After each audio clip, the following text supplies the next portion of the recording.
Hi అండి. జయ Srikrishna. 40 size బ్లౌజ్కి back part అయితే ఎక్స్ప్లెయిన్ చేశాను, మరి ఫ్రంట్ పార్ట్ ఎక్స్ప్లెయిన్ చేయరా అని అంటారు కదా. ఫ్రంట్ పార్ట్ కూడా నేను ఎక్స్ప్లెయిన్ చేస్తున్నాను. 40 సైజ్కి ఇక్కడ ఖర్చు తీసేసి చెస్ట్ పాయింట్ ఎంత పెట్టుకోవాలి, డాట్ పాయింట్ ఎంత పెట్టుకోవాలి, ఇక్కడ నుండి లూజ్ ఎంత తీసుకోవాలి అనేది నేను ఇప్పుడు క్లియర్గా చూపిస్తాను. అండ్ షోల్డర్ జారొద్దు, నెక్ అనేది రౌండ్గా ఉండాలి, ఈ చంక కింద ముడతలన్నిటివి రావద్దు అంటే ఎలాంటి టిప్స్ వాడాలి అనేది నేను ఇప్పుడు చూపిస్తాను. ఇక్కడ ఖర్చుకి తీసేసి ఇక్కడ నుండి డాట్కి మనకు 10.75 అయితే వేసుకోవాలండి. ఇక్కడ నుండి 4 ఇంచెస్ వరకు మనం 40 సైజ్ వాళ్ళకి తీసుకోవాలి. చూసారు కదా, ఇక్కడ ఖర్చు వదిలిపెట్టి ఇక్కడ డాట్ పాయింట్ వచ్చేసి 10.75, ఇక్కడ డాట్ వచ్చేసి ఖర్చుతో సహా 3 ఇంచెస్. 3 ఇంచెస్ ఎందుకు తీసుకున్నాను అంటే 2.5 మనకు డాట్ వస్తుంది. నార్మల్ చెస్ట్ ఉన్న వాళ్ళకి ఈ విధంగా తీసుకోవాలి.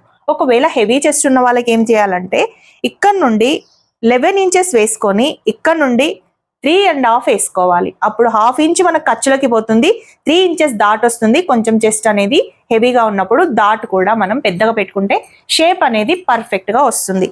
ఇక్కడ నుండి 4 ఇంచెస్ తీసుకున్నాను. ఓకే, ఈ డాట్ వచ్చేసి మనకు 3 ఇంచెస్ ఉంది కాబట్టి ఇక్కడ ఈ 3 ఇంచెస్ నుండి మనం ఒక 1/2 ఇంచ్ ఇలా కట్ చేసి ఎక్కడైతే మనకు ఈ డాట్ 1 ఇంచ్ తీసుకొని డాట్ మార్కింగ్ వేసుకున్నామో అక్కడ కార్నర్ నుంచి ఒక 1/2 ఇంచ్ తగ్గించి ఈ విధంగా మనం తీసుకుంటే క్రాస్ బెల్ట్ అనేది ఈ చెస్ట్కి రౌండ్గా షేప్ అనేది వస్తుందండి. ఒక్కసారి మీరు ఈ టిప్ని యూస్ చేసి చూడండి. అయితే ఇప్పుడు నెక్, ఈ నెక్కి దీనికి మిడిల్లో మనకు ఈ డాట్ అయితే ఉంటుంది. క్రాస్ బెల్ట్కి నెక్కి మిడిల్లో ఈ డాట్ పెట్టుకుంటే ఈ డాట్కి పర్ఫెక్ట్గా షేప్ అనేది వస్తుంది అనమాట. ఇక్కడ నుండి ఈ డాట్ వచ్చేసి ఇలా చూసుకొని పెట్టేసుకోవాలి. ఈ డాట్ అండి ఆప్షనల్. ఇక్కడ మనకు గ్యాప్ ఎక్కువగా ఉంది అనుకుంటే పెట్టుకోవచ్చు, షేప్ పర్ఫెక్ట్గా రావాలి అంటే పెట్టుకోవచ్చు, షార్ప్ షేప్ ఉండాలి అంటే పెట్టుకోవచ్చు.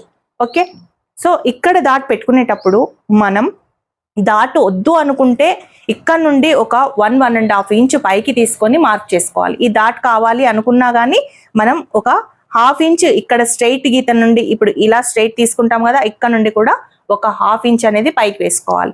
ఎందుకంటే ఈ డాట్ పెట్టినప్పుడు ఈ డాట్ అనేది ఇలా కిందికి వచ్చేస్తుంది. చూడండి, మన క్రాస్ బెల్ట్ కూడా ఈ విధంగా వచ్చేస్తుంది.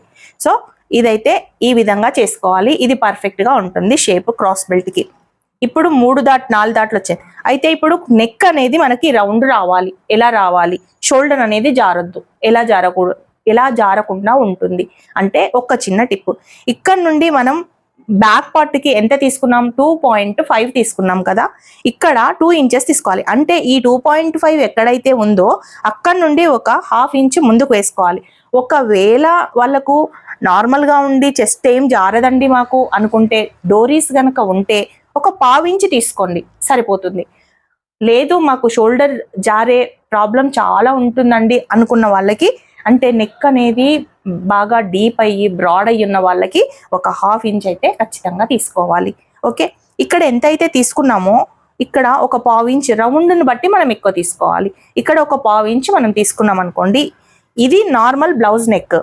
ఇది వచ్చేసి మనం ఎక్స్ట్రా తీసుకున్న నెక్. ఈ పొజిషన్లో నెక్ ఉన్నప్పుడు మనకి ఎంత రౌండ్గా వచ్చింది చూడండి. ఇందులో ఉన్నప్పుడు మనం కుట్టినప్పుడు ఈ విధంగా స్ట్రైట్గా వేసుకున్న తర్వాత ఈ విధంగా వస్తుంది, అంటే వీ నెక్ లాగా వస్తుంది. అలా రాకుండా ఉండాలి అంటే మనం ఖచ్చితంగా రౌండ్ రావాలనుకుంటే ఒక 1/2 ఇంచ్ మనం ఎక్స్ట్రా తీసుకొని ఈ విధంగా అయితే వేసుకోవాలి. ఇక్కడ ఎంతైతే 1/2 ఇంచ్ తీసుకున్నామో ఇక్కడ కూడా మనం ఒక 1/2 ఇంచ్ తీసుకోవాలి. ఎందుకంటే మనకు షోల్డర్ అనేది పర్ఫెక్ట్ ప్లేస్, ఈ ప్లేస్లో ఇంతనే ఉండాలి కదా. ఇప్పుడు ఈ ప్లేస్కి ఇక్కడ ముందుకు చేంజ్ అయినప్పుడు మనకి ఈ ప్లేస్ కూడా కొంచెం చేంజ్ అవ్వాలి, అంటే జారకుండా టైట్గా పట్టేయాలి కాబట్టి. ఓకే, ఇక్కడ నుండి మనం ఎంతైతే తక్కువ తీసుకున్నామో అలా కొంచెం తగ్గించుకుంటూ ఇందులో కలుపుకోవాలి. మనం ఇందులో కలుపుకొని ఎక్కడైతే ఈ డాట్ మార్కింగ్ ఉంటుందో ఆ డాట్ మార్కింగ్ దగ్గర ఒక 1/2 ఇంచ్ కానీ ఒక 1/2 ఇంచ్ కానీ మనం ఈ ఖర్చు తీసుకోవాలి. అంటే 1/2 ఇంచ్ కానీ 1/2 ఇంచ్ కానీ అంటున్నాను ఎందుకు అనుకోవచ్చు, మన చెస్ట్ని బట్టి మనం ఇక్కడ ఎక్కువ తక్కువ తీసుకుంటాం. వీళ్ళ చెస్ట్ నార్మల్గానే ఉంది కాబట్టి 1/2 ఇంచ్ దగ్గర తీసుకున్నాం. ఒకవేళ వీళ్ళ చెస్ట్ అని హెవీగా ఉందనుకో ఇక్కడ తీసుకోకుండా నో ప్రాబ్లం అండి. ఒక 2 పాయింట్స్ అంతా కూడా తీసుకోకుండా నో ప్రాబ్లం. ఎందుకంటే చెస్ట్ అనేది ఇక్కడ నీట్గా కూర్చుంటుంది కాబట్టి. చెస్ట్ తక్కువగా ఉన్న వాళ్ళకి ఇంతే వస్తుంది కాబట్టి ఇక్కడ ముడతలు వస్తాయి, కాబట్టి ఇక్కడ మనం డౌన్ తీయాలి.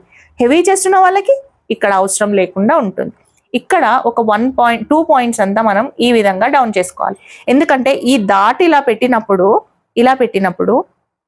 ఆటోమేటిక్గా మనకు కొంచెం హైట్ అవుతుంది, ఇక్కడ పైకి వెళ్తుంది. అప్పుడు మనకు అనేది పర్ఫెక్ట్ గా వచ్చేస్తుంది, ఈ సైజ్కి వచ్చేస్తుంది అనమాట. ఇది వెనకాలది, ఈ సైజ్కి ఈ డాట్, ఈ ఫ్రంట్ పార్ట్ కటింగ్ అనేది మార్కింగ్ చేసిన పాయింట్ ఉంది కదా, అది అనేది కరెక్ట్ ప్లేస్ లో ఉంటుంది, బ్యాక్ పార్ట్ ప్లేస్ లో ఉంటుంది అనమాట. ఓకే, ఇప్పుడు ఈ ఇన్ని చేసినాక కూడా కొంచెం లూజ్ ఉంటుంది నెక్ అనుకున్న వాళ్ళు, ముందు లూజ్ ఉంటుంది, ఉక్సుల పట్టి దగ్గర లూజ్ ఉంటుంది అని చాలా మటుకు చెప్తున్నారు. అలా లూజ్ ఉండకుండా ఉక్సుల పట్టి నుంచి ఈ ఉక్సుల పట్టి డాట్ ఉంటుంది కదండి, ఈ డాట్ నుంచి ఇలా కొంచెం క్రాస్గా ఈ షేపు అంటే ఒక 2 పాయింట్స్ కానీ 1.5 పాయింట్ కానీ వచ్చేంత వరకు ఇలా క్రాస్గా అయితే తీసుకోవాలి. అప్పుడు మనకు షోల్డర్ అనేది జారదు, ఇది రౌండ్గా అనిపిస్తుంది ఉంటుంది, అండ్ ఇక్కడ కూడా లూజ్ అనేది రాదండి. ఇదండి టోటల్ పర్ఫెక్ట్గా మీకు ఫ్రంట్ పార్ట్ మార్కింగ్. ఏ డౌట్ ఉన్నా నాకు క్లియర్గా ఒక మెసేజ్ చేయండి, కామెంట్ బాక్స్లో పెట్టండి, నేను తప్పకుండా మీకు చెప్తాను. అయితే ఇంకొక విషయం ఏంటంటే ఈ దాటు ఇలా ట్రయాంగిల్ షేప్లో వస్తే పర్ఫెక్ట్గా సెట్ అవుతుంది. అంటే ఇక్కడ నుంచి 2 ఇంచెస్, ఇక్కడ నుంచి 2 ఇంచెస్, ఈ దాటుకి ఇక్కడ ఇది 2 ఇంచెస్, ఇది 2 ఇంచెస్, ఇది 2 ఇంచెస్, ఇది 2 ఇంచెస్, అలా గనక మనం గ్యాప్ తీసుకుంటే షేప్ అనేది పర్ఫెక్ట్గా వస్తుంది అనమాట. ఓకేనా? ఈ టిప్ కనుక నచ్చితే ఒక చిన్న లైక్ చేయండి. ఇలాంటి వీడియోస్ కోసం మన ఛానల్ని సబ్స్క్రైబ్ చేసుకోండి.